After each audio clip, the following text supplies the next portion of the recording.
Hello guys, brake cleaning naman tayo ngayon. So pagtanggal yan guys, kailangan nyo lang dalawang tools guys. Number 70 saka number 14 para matanggal yung bolt sa sliding pin at pangontra doon sa sliding pin guys sa number 17. Yun lang kailangan yung dalawang tools. Combination or socket guys, 14 saka 17.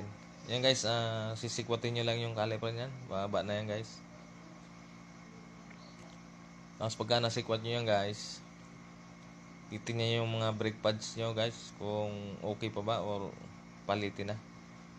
Pagka manipis na guys, papalitan nyo na. Yan guys, okay pa yung brake pads kasi dyan guys Yan, lilinisin ko lang yan guys, yung brake pads. Tapos yung ano yan guys, mga clip, huwag yung kakalimutan ibalik yung guys sa shim. Kasi importante yan guys. Iingay yan pag wala yun.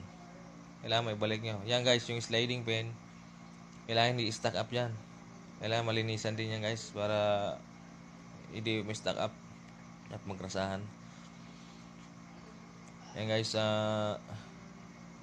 ang pinalinis ko lang yan guys, sabon lang. Sabon lang gamitin panlinis yan guys. Kung wala kayong pambiling brake cleaner. Yan guys, yung yung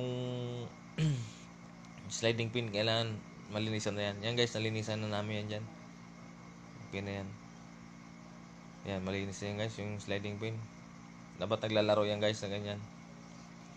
Tapos yung mga brake pads nyo guys, yung shim, huwag yung kakalimutan yung lata na yan guys. Importante yan. Yan yung nag-absorb ng ingay guys kung nag-preno kayo. Pag wala yan guys, sobrang ingay yan. Kala nyo may problema kayo sa pangilalim. Huwag yung kakalimutan yan guys. Kailangan nakabalik yung mga shim na yan guys. Yan, ginabalik na natin guys yung brake caliper. Yan guys, nabalik na natin. Ganun lang guys, yung pagtanggal at pagkabit. Kung anong tinanggal nyo guys, ganun din yung pagkabit nyo. Yun lang guys, maraming salamat.